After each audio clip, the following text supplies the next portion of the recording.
Hello दोस्तों, स्वागत है आप सभी का आपके अपने परिवार मैथ्स वाटिका में। दोस्तों मैं हूं रुपेश यादव और इस वीडियो में हम लोग मेंसुरेशन के 10 वैसे क्वेश्चन को देखेंगे जो एसएससी के डिफरेंट एग्जामों में बार बार पूछे जाते हैं। इससे पहले भी हमने इस तरह के वीडियोस को अपलोड किया है जिसके प्लेलिस्ट का लिंक आपको इस वीडियो के डिस्क्रिप्शन में मिल जाएगा। साथ ही साथ प्ले स्टोर से मैथ्स वाटिका एप्लीकेशन को डाउनलोड करके आप हमारे साथ पेड बैच में भी जुड़ सकते हैं।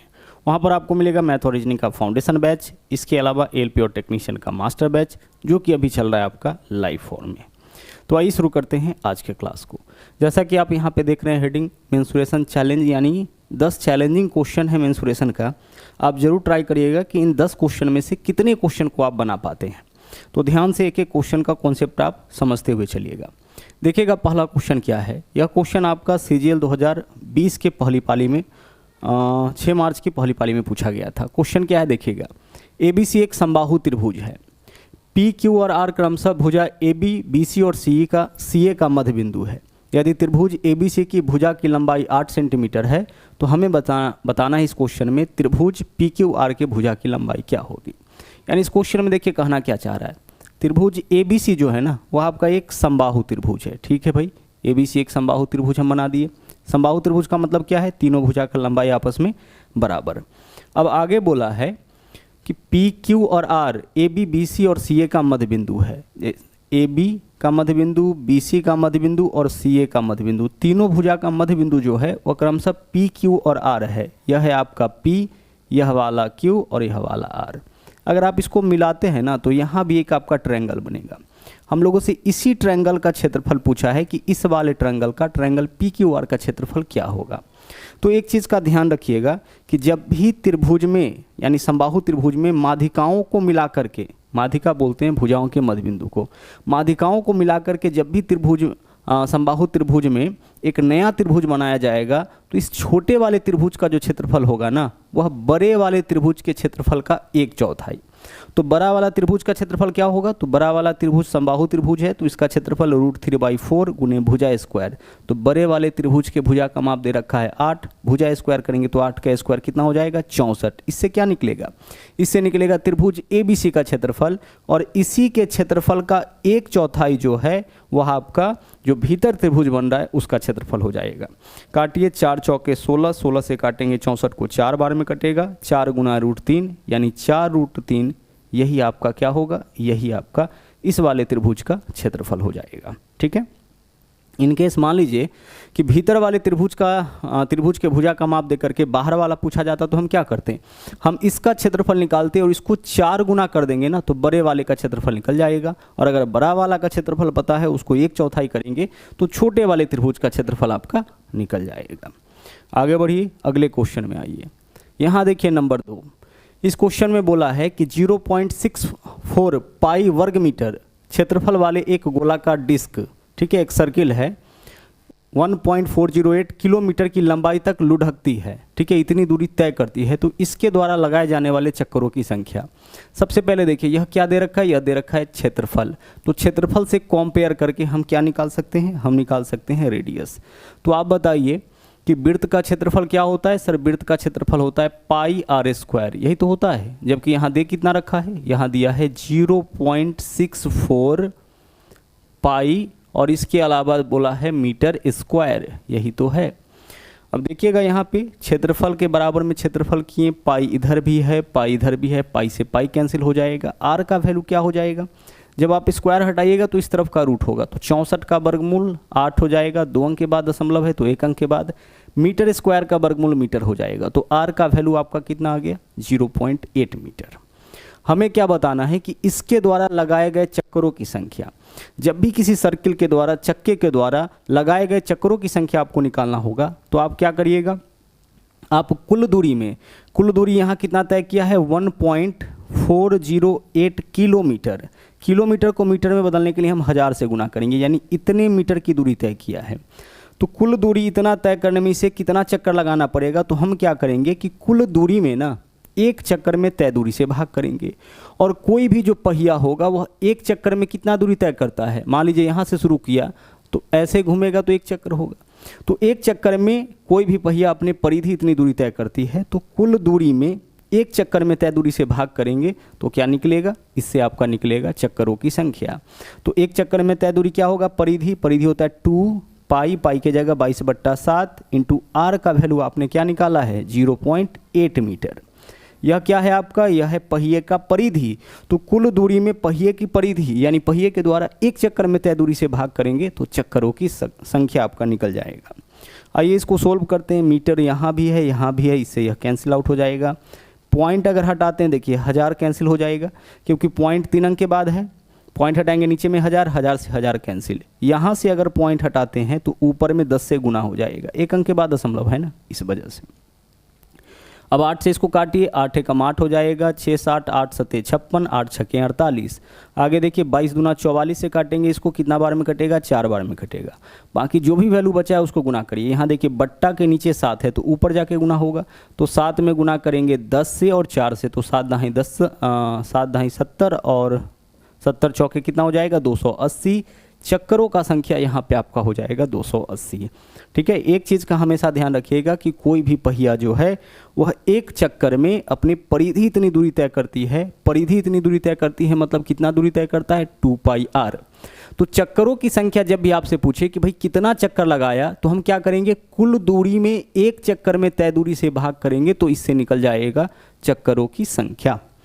चलिए बढ़ते हैं अगले क्वेश्चन में। यहाँ पे देखिए क्वेश्चन नंबर 3 क्या है। बोला यह है इस क्वेश्चन में कि 6 मीटर लंबाई, 4 मीटर चौड़ाई और 4 मीटर ऊंचाई वाले कमरे के चारों दीवारों का क्षेत्रफल क्या होगा। देखिए चारों दीवारों का क्षेत्रफल पूछा है। चारों दीवारों का क्षेत्रफल क्या होता है, किसी भी कमरे के चारों दीवारों का क्षेत्रफल होता है 2 इंटू लंबाई प्लस चौड़ाई गुना ऊंचाई। ठीक है, इस फॉर्मूला को आपको बस ध्यान रखना है। ऐसा कोई भी क्वेश्चन आएगा उसको बड़े आसानी से आप सोल्व कर सकते हैं। कोई भी जो कमरा होता है ना, फर्श और छत को छोड़ करके चारों दीवारों का क्षेत्रफल क्या होगा 2 इंटू लंबाई प्लस चौड़ाई गुना ऊंचाई। अगर हम संपूर्ण पृष्ठीय क्षेत्रफल की बात करें कमरे के संपूर्ण पृष्ठीय क्षेत्रफल की, तो उसमें फर्श का भी क्षेत्रफल जुड़ेगा और छत का भी, वह हो जाता है आपका 2 into LB plus BH plus LH। लेकिन अगर हम बात करें चारों दीवारों का क्षेत्रफल तो यह होगा 2 इंटू लंबाई प्लस चौड़ाई, लंबाई प्लस चौड़ाई गुने ऊंचाई। अब सोल्व करिए, 2 गुना, ब्रैकेट का मतलब 2 गुना होता है लंबाई प्लस चौड़ाई। तो लंबाई कितना है, लंबाई है 6, चौड़ाई है 4, तो 6 और 4 10 हो जाएगा लंबाई प्लस चौड़ाई की जगह, इंटू ऊंचाई, ऊंचाई कितना है 4। बस कैलकुलेशन करिए, आंसर आपका आ जाएगा 10 चौके 40 दूना 80, 80 वर्ग मीटर यानी 80 मीटर स्क्वायर। यही आपका हो जाएगा कमरे के चारों दीवारों का क्षेत्रफल। ठीक है, फॉर्मूला आपको याद रखना है, यहाँ से आप आसानी से अपना आंसर निकाल पाइएगा। आगे बढ़ते हैं अगले क्वेश्चन में। आइए, इस क्वेश्चन में कुछ खास है, उसको थोड़ा ध्यान से समझिएगा। ठीक है, बोला क्या गया है कि त्रिभुज ABC समरूप है त्रिभुज PQR के। समरूप का मतलब अच्छी तरह से आप समझते होंगे। समरूप का मतलब दो त्रिभुज अगर दिखने में बिल्कुल एक जैसा है ना तो यह कहलाता है समरूप त्रिभुज। जैसे यह त्रिभुज हो गया हमारा ABC। ठीक है, ABC। अब यह किसके समरूप है, यह समरूप है त्रिभुज PQR के। तो एक दूसरा त्रिभुज भी हम लोग बनाते हैं और इस त्रिभुज का नाम क्या हम देते हैं सर, इस त्रिभुज का नाम हम देते हैं PQR। यह दोनों क्या है, यह दोनों त्रिभुज समरूप है। अच्छा देखिए इसी ऑर्डर में लिखिएगा, क्या है आपका यहाँ पे QPR, तो Q से शुरुआत करिएगा, QPR। इस बात का विशेष ध्यान रखिएगा। देखिए इसमें क्या है ABC, तो हम इस तरह से लिखिए ABC। यहाँ पे क्या है आपका QPR, तो इसी तरीके से लिखिएगा QPR। शुरुआत जहाँ से मर्जी आप कर सकते हैं। मान लीजिए यहाँ से शुरू करते तो ABC ऐसे लिखते, तो यहाँ भी QPR इस तरीके से लिखते हैं। ठीक है, चलिए तो त्रिभुज ABC और त्रिभुज QPR, यहाँ पे कई बार आप मिस्टेक कर जाते हैं PQR लिख देते हैं, तो इस बात का ध्यान रखिएगा। यह दोनों क्या है, समरूप है, यानी दिखने में बिल्कुल एक जैसा है, आकार में छोटा बड़ा हो सकता है। समरूप का मतलब है कि दो त्रिभुज अगर दिखने में बिल्कुल एक जैसा हो ना तो वह समरूप कहलाता है। ठीक है, आगे देखिए AB का माप कितना है 8, BC है 12। AB का माप यहाँ पे दे रखा है 8 और BC का माप है आपका 12, सब वैल्यू मीटर में दे रखा, सेंटीमीटर में है, और AC का माप है 6। ठीक है भाई, आगे बोला है कि यदि एरिया ऑफ ट्रायंगल ABC अनुपात एरिया ऑफ ट्रायंगल QPR, यानी इसके क्षेत्रफल और इसके क्षेत्रफल का अनुपात है 16:25। तो 16:25 क्या है, 16:25 जो है वह त्रिभुज के क्षेत्रफल का अनुपात है। क्या है, त्रिभुज के क्षेत्रफल का अनुपात। किस त्रिभुज के क्षेत्रफल का अनुपात है, ना ABC के और QPR के, ठीक है। अब देखिए क्षेत्रफल का अनुपात इतना दे रखा है। अब एक चीज़ ध्यान से समझिएगा, क्षेत्रफल हम लोग कैसे निकालते हैं जब मामला समरूप त्रिभुज का होता है। हम क्या करते हैं, संगत भुजा का स्क्वायर करते हैं। हमसे पूछा क्या गया है, हमसे पूछा गया है RQ का मान, तो हम क्या करेंगे, RQ से रिलेशन देखेंगे, RQ के साथ रिलेशन। तो इस भुजा का माप हम मान लिए x। अब RQ मतलब हो जाएगा कौन से त्रिभुज का भुजा हो जाएगा, PQR का। इसमें देखिए पहले ABC का, तो आप देखिए तो RQ का संगत भुजा कौन सा है, सर RQ का संगत भुजा AC है। तो AC का माप कितना है, 6 है, तो पहले 6 लिखेंगे और उसके बाद जो है RQ का माप लिखेंगे जो कि आपका कितना है, x है। इसी को तो हमें निकालना है। संगत भुजा का जो रेशियो होता है सबका बराबर होता है। जैसे देखिए AB का संगत भुजा इसमें क्या हो जाएगा, QP हो जाएगा, BC का संगत भुजा PR हो जाएगा और AC का संगत भुजा QR हो जाएगा। तो संगत भुजा का रेशियो यानी कि एक भुजा इसका बट्टा एक भुजा इसका, उसी तरह से एक भुजा इसका बट्टा एक भुजा इसका, यह इसका रेशियो जो होता है वो क्या होता है, बराबर। तो चूंकि हमें RQ का मान निकालना है, RQ का, तो इस भुजा का संगत भुजा तो यही होगा। तो यहाँ पे पहले त्रिभुज ABC है तो हम ABC वाले भुजा को पहले लिखे और QR को बाद में लिखे। तो यह भुजा का रेशियो हो गया। और भुजा के रेशियो का जो स्क्वायर होता है ना, वही क्षेत्रफल का रेशियो होता है। और क्षेत्रफल इतना दे रखा है, चूंकि क्षेत्रफल का अनुपात दे रखा है इसलिए हम भुजा के रेशियो का क्या किए, स्क्वायर किए। अब एक चीज़ हमें अच्छी तरह से पता है, स्क्वायर इधर आएगा तो रूट होगा, तो रूट करिए, 16 का रूट कितना हो जाएगा, 4, और 25 का रूट कितना हो जाएगा, 5, बराबर इधर क्या है आपका 6/x। अब इस वैल्यू को इस क्वेश्चन को सोल्व कर लीजिए और x का वैल्यू निकालिए। देखिए क्रॉस मल्टीप्लाई अगर आप करते हैं ना यहाँ पे, तो x का वैल्यू क्या हो जाएगा, x का वैल्यू यहाँ पे 5 छके 30/4 हो जाएगा। 30/4 कितना होगा, 15/2 यानी कि 7.5। तो 7.5 सेंटीमीटर यही आपका QR का या RQ का लंबाई हो जाएगा। तो विकल्प डी आपका इस क्वेश्चन का सही आंसर होगा। समरूपता के कॉन्सेप्ट से हम लोग इस क्वेश्चन को सोल्व किए हैं। और अगर हम यहाँ पे बात करें कि कौन कौन सा भुजा बराबर हो सकता है, तो देखिएगा इसमें संगत भुजा क्या है, AB। एक सेकेंड देखिएगा यहाँ पे AB का संगत भुजा अगर हम इधर से लेते हैं तो क्या हो जाएगा, QP। तो AB/QP। उसी तरह से BC का संगत भुजा क्या हो जाएगा, एक इसमें से लेना है, एक इसमें से, PR हो जाएगा, सेम पोजीशन वाला। एक इसमें से लीजिए AC का संगत भुजा क्या हो जाएगा आपका, इधर से अगर लेते हैं तो QR या RQ हो जाएगा। यह आपस में क्या होगा, बराबर। संगत भुजा का रेशियो बराबर। अगर 6/x है तो सबका 6/x ही होगा, ठीक है। और संगत भुजा का वर्ग करने पर संगत क्षेत्रफल निकलता है। यहाँ पे क्या दे रखा था, area of ABC, area of PQR। यह एरिया का अनुपात आपका दे रखा था, ठीक है। चलिए आगे बढ़ते हैं, अगले क्वेश्चन में आइए। यहाँ देखिए क्या है, बोला है 6 सेंटीमीटर भुजा वाले एक नियमित षष्ठकोण का क्षेत्रफल क्या होगा। देखिए षष्ठकोण का क्षेत्रफल कैसे निकालते हैं, समबाहु त्रिभुज का क्षेत्रफल कैसे निकालते हैं हम लोग, √3/4 गुने भुजा स्क्वायर, ठीक है। तो उसी में √3/4 गुने भुजा स्क्वायर, इससे क्या निकलेगा, 6 सेंटीमीटर भुजा वाले समबाहु त्रिभुज का क्षेत्रफल। बस इसी में आपको क्या करना है, 6 से गुना कर लेना है। यानी समबाहु त्रिभुज के क्षेत्रफल में ही 6 से गुना करिएगा तो क्या निकल जाएगा, षटकोण यानी षष्ठभुज का क्षेत्रफल आपका निकल जाएगा। √3/4 गुने भुजा स्क्वायर। भुजा 6 सेंटीमीटर, 6 का स्क्वायर 36, 4 से काटिए, 4 9 36, 9 छके 54, 54√3 यही आपका इसका क्या हो जाएगा, क्षेत्रफल हो जाएगा। कई दफ़ा हम क्या होता है कि हम लोग षटकोण तक पहुंचते ही नहीं हैं, त्रिभुज चतुर्भुज इन सब में उलझे हुए रह जाते हैं, इसको छोड़ देते हैं। तो इसको भी ध्यान रखिएगा, यहाँ से भी क्वेश्चंस आपका एग्जामिनेशन में पूछा जाता है। आगे बढ़िए, अगला देखिए नंबर 7 क्वेश्चन क्या है। यहाँ बोला है उस समकोण त्रिभुज, बात यहाँ समकोण त्रिभुज का कर रहा है, परिमाप ज्ञात कीजिए जिसकी भुजाएं 90 डिग्री का कोण बनाने वाला। अब देखिए 90 डिग्री का कोण बनाने वाला भुजा कौन सा होगा। अगर हम बात करें समकोण त्रिभुज का तो 90 डिग्री, देखिए यही तो 90 डिग्री बन रहा है। तो यह 90 डिग्री का कोण कौन कौन भुजा बना रहा है, सर 90 डिग्री के कोण बनाने वाला भुजा होता है आपका लंब और आधार, और 90 डिग्री वाली भुजा बोलेगा तो वह कर्ण हो जाएगा। तो बोला है कि समकोण त्रिभुज का परिमाप ज्ञात कीजिए जिसकी भुजाएं 90 डिग्री का कोण बनाने वाला 20√3 और 15√3। इसमें से एक क्या है, एक का लंबाई है 20√3 और दूसरे का लंबाई क्या है, दूसरे का लंबाई है 15√3। हमें क्या बताना है, हमें बताना इसका परिमाप। तो देखिए यहाँ पे लंब है, आधार है, हम क्या निकालेंगे, कर्ण निकालेंगे। तो ट्रिपलेट देखिए क्या होता है, 20 15 25, तो 25√3 यह आपका हो जाएगा कर्ण का लंबाई। ये ट्रिपलेट से पता किया, सब में √3 है तो √3 रहेगा। 15, 20, 25 का ट्रिपलेट आपका बनता है, ठीक है। 15, 20, 25 का आपका क्या बनता है, ट्रिपलेट बनता है। जैसे देखिए अगर हम बात करें 3, 4, 5, तो 3, 4, 5 का एक ट्रिपलेट बनता है। इसी को 5 से गुना करिएगा तो 3 पंचे 15 ना, 5 से गुना करिए, सब में 4 पंचे 20 और पंचे 25। देख लीजिए यह भी क्या है, ट्रिपलेट है। तो जो भी नंबर a² + b² बराबर c² को फॉलो करता है वह राइट एंगल ट्रायंगल का साइड होता है, राइट एंगल ट्रायंगल का भुजा होता है। ट्रिपलेट में इस बात को हम लोग को पढ़ना है। तो यहाँ से हम लोगों का क्या पता लगा सर, यहाँ से पता लगा कि तीसरा साइड कितना होगा। अब तीसरा साइड पता लग गया, आप चाहे तो इसको ऐसे भी सोल्व कर सकते हैं, कर्ण ही तो निकालना है ना। तो कर्ण बराबर क्या कर सकते हैं, √ लंब का स्क्वायर प्लस आधार का स्क्वायर।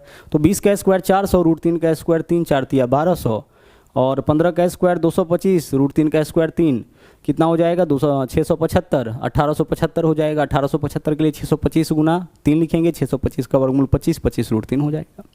अब परिमाप निकाल लीजिए, तीनों भुजा को जोड़ लीजिए। तो 15 और 20 कितना, 35 और 25 60, 60 √3।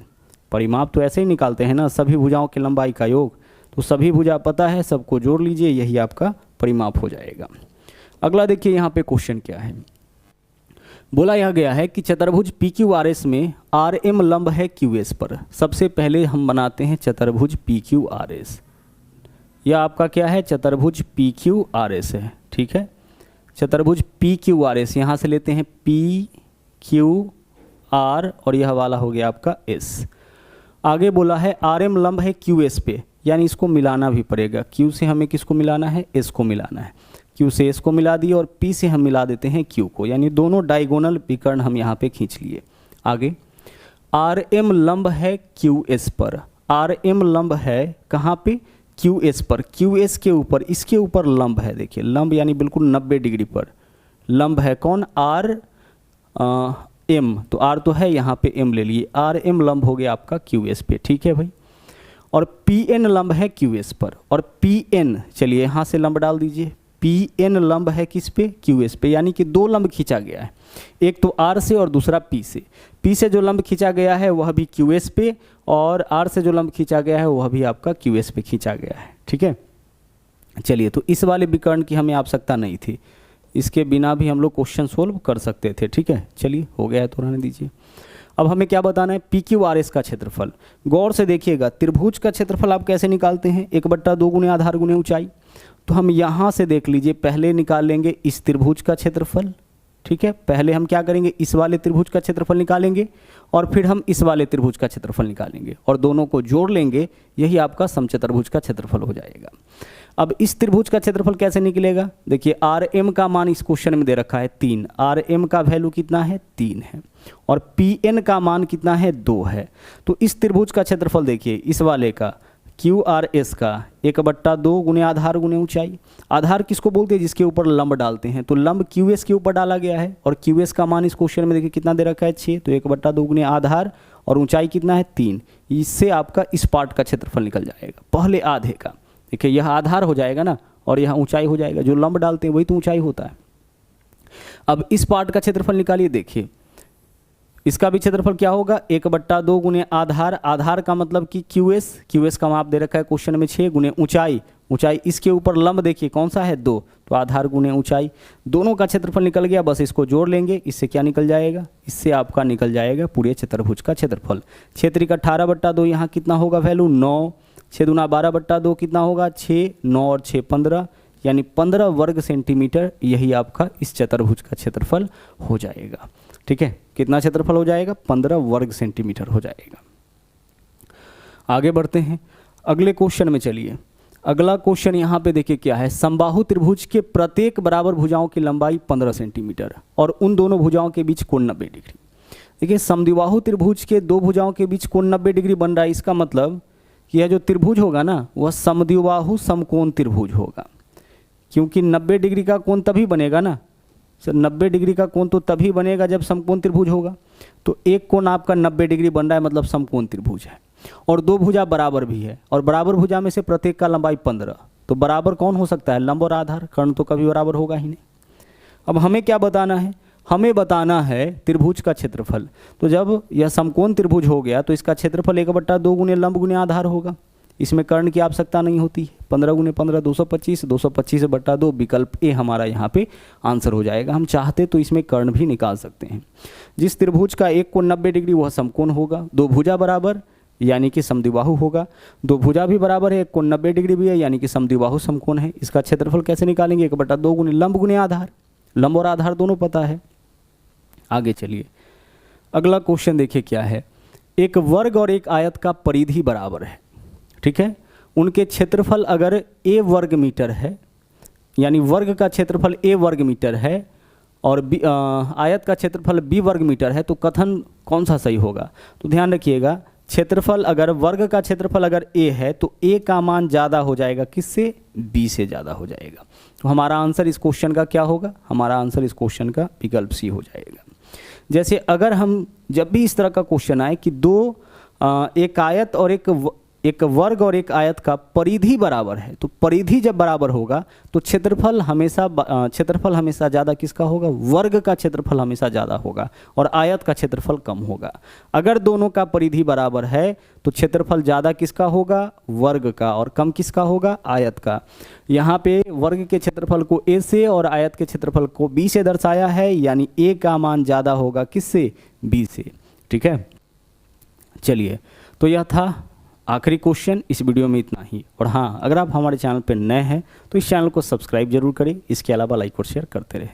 तो मिलते हैं अगले वीडियो में फिर से इसी तरह के कुछ नए और बेहतरीन कॉन्सेप्ट के साथ। Thank you. जय हिंद।